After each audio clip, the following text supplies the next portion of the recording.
Hello friends, I'm Brian, and this is Gizmo Board Games.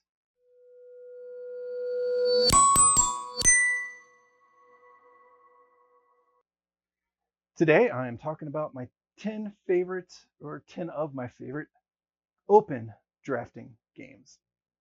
Last week I covered closed drafting games and kind of explained what that is. But basically drafting games is when there's a selection of things and then you're going to take turns picking a thing to do a thing from that draft. In closed drafting, as I mentioned last week, it's kind of the information is secret. Open drafting, the information that everybody's drafting from is open. Everybody can see what's available to be drafted from, and you're going to take turns drafting from them. And again, I mentioned last week that I had to exclude some games, or some games kind of use this as a gateway or a mini mechanism. And one of the things when I went through was looking for different open drafting games that I came across is I had to think, how's that drafting? Because there are some games like Ark Nova where, yeah, there's a draft pool there, but that's such a minor mechanism of the game. You're only occasionally going to draft something from it to take a card from the display rather than drawing cards or whatever. Or there's some games where like you can purchase cards, you're taking turn purchasing things, but that's not drafting because you need to have the resources to purchase it, at least in my opinion. I wanted to get these games where drafting is the mechanism. There's no really other stipulations behind it.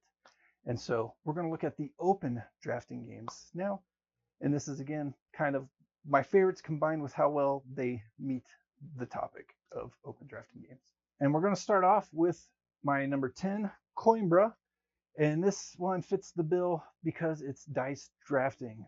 Everybody's going to have the pool of dice out on the action spots and the card buying slots because you're going to want to build up your tableau with this game and you're going to take actions to get various points. And in Coimbra, you are, again, drafting the dice actions. Each number of die has a different action corresponded to it. So depending on how that dice rolled, maybe certain actions are going to have lots more opportunity, whereas the action you really need might not even be rolled or might only be rolled once. And then it's going to be kind of that race when it's my turn to try to get that action I really need. And I just like dice drafting in general.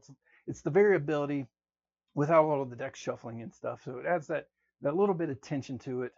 With yes, it's the randomness. I don't normally like randomness, but this is randomness for everybody because the dice are rolled before the actions, and then you're using your prowess to draft what you need in the right time before somebody else gets it. So number 10, Coimbra. All right, my number 9, I'm going with Point City, Point Salad, Point Galaxy just came out. Any of these point games literally is just a tableau of cards out there to draft.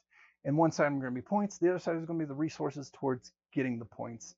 And so these games are just a lot of fun because you're going to draft those cards. I think it's two at a time, and they got to be adjacent to each other to put in your tableau to try to A, get point scoring cards, but also B, get the things you need to score those points. So it's a good give and take, taking turns drafting from a common tableau of card display using adjacency for the mechanism too.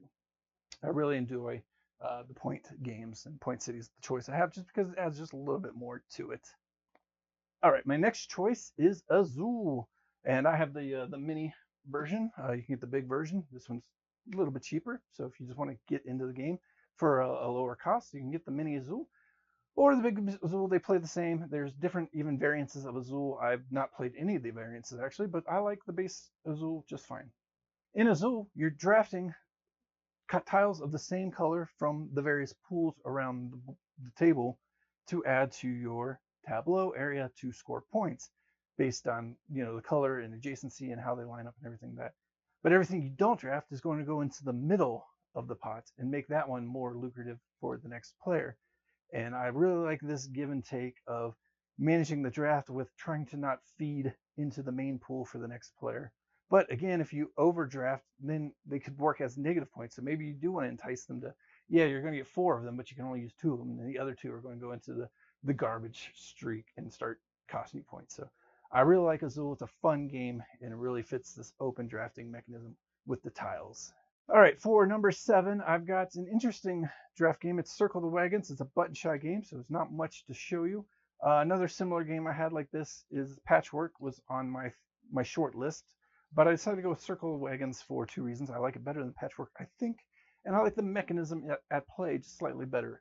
But they're both two-player games where you're laying out a circle of cards, or in Patchwork's case, tiles, and then you're moving around and drafting one card, in this case, from that circle. And there's common goal cards that you're both trying to meet. It's a two-player game.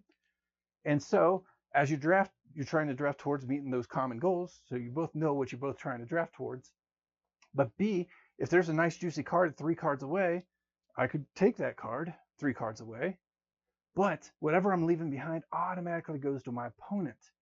So I just really like that little spin on, sure, you can draft whatever's the nicest out there, but you're giving your opponent so many more options to add to theirs as well. And so that's why I chose Circle the Wagons. It's a really fun drafting game. And Patchwork, similar style of game too, of 2-player battling forth around the board, taking from what's there and playing it in front of you for points. All right, my number 6 favorite game harkens back to what I had for my number 10, Coimbra, and this is the White Castle. And this is just a game where you're drafting from a common pool of dice to take actions and combo actions and all kinds of things. But the crux of this game is the dice drafting, because those are going to trigger your actions. And you get benefit from drafting the higher numbers and the lower numbers.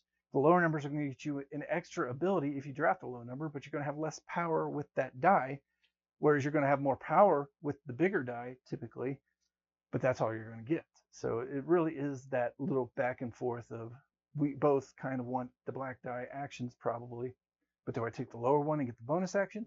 Or do I take the big one and kind of force them into the lower one, but give up that extra action? So I really like the White Castle for a dice drafting mechanism, and it's not the last dice drafting you'll see.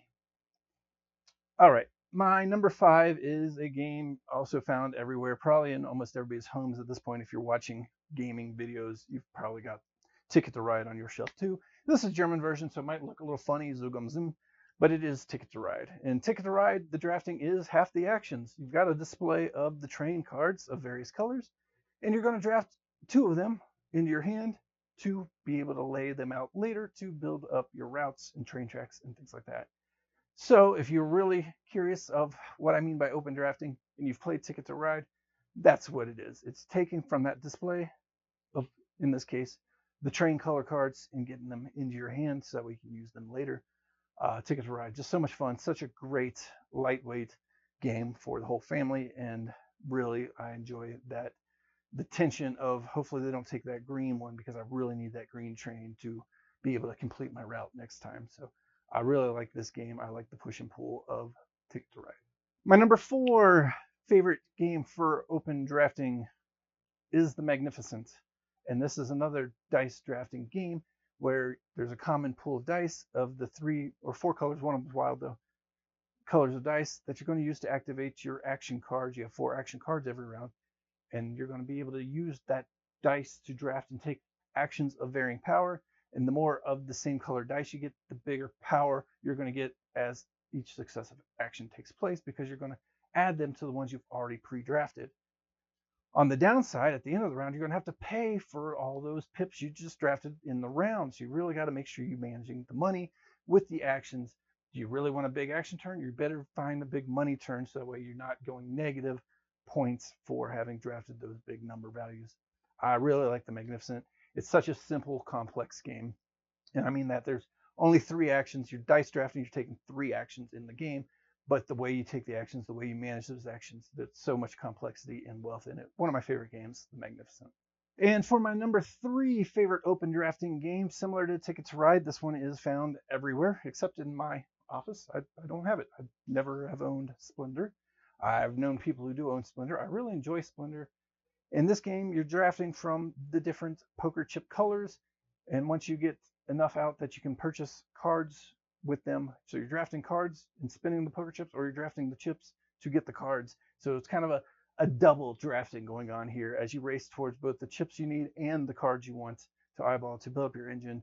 And eventually the chip drafting gets less and less as your engine gets built up more and more, but the card drafting becomes more and more important, because you're going to be able to get those points cards. And in the end, you want to be the first one to do 15, I believe it is, points. So it's drafting 2 different ways to race towards a set number of points. I'm pretty sure it's 15. And I really enjoy Splendor. Such a, again, fun, welcoming game for anybody. And my number 2 favorite open drafting game is a great game that really fits the open drafting bill, because that is what the game is. You're drafting a combo of tile and animal to put on the tile somewhere on your tableau where it is able to sit. I didn't mention the name Cascadia. Won Game of the Year a couple of years ago for the Spiel des Jahres, and it is such a great game. Simple but fun, elegant, looks great, plays great, and it solely is an open drafting game. That's all you're doing on your turn, is drafting from the 4 combos of tiles and animals to try to build them up in your tableau to score the most points from the common goal cards. Straight up open drafting, Cascadia. This is one of the first games I thought of when I thought about open drafting games, for sure. And finally, for my number 1 open drafting game, it's another dice drafting game. I don't own it. I used to own it. I love it. I really look forward to playing the legacy game of Sagrada. And the reason I don't own it is because I always play it with my mom, and my mom owns it. We didn't need to both own it. I'm happy to play it with my mom, her copy. So, in fact, I might have given her my copy. I don't remember. But either way, she owns it. I don't anymore, so I can't show it off. But Sagrada, again, where you're drafting from a common pool of dice and using those dice to build up your Sagrada, your stained glass window, making it beautiful and scoring points on it based on common gold cards. But there's restrictions to how you can build. Certain colors can only go in certain spots. Certain numbers, because dice have numbers, can only go into certain spots. You've got to follow adjacency rules, so you can't just put dice anywhere. And you can see what everybody's working with. So you can see that, like, if I take that dice, this player following me cannot take that die, and they're going to be 1 die short at the end of the game, because you're going to get bonus points for being able to fill up your whole card as well. I just really enjoy Sagrada. A lot of fun. Great dice drafting game. And that's the list. There's so many other options I could have chose for open drafting game. Let me know in the comments below some of your favorites. They might have made my short list, or I might not have played them at all. I'd be happy to hear them. I'd be happy to hear about what you thought about this list. Last week's list, I really enjoy drafting games. They're a lot of fun. If you like this video, give me a thumbs up. Subscribe below to come back and check my next video out. I try to put out 1 video every week. And with that, I will see you in the next video.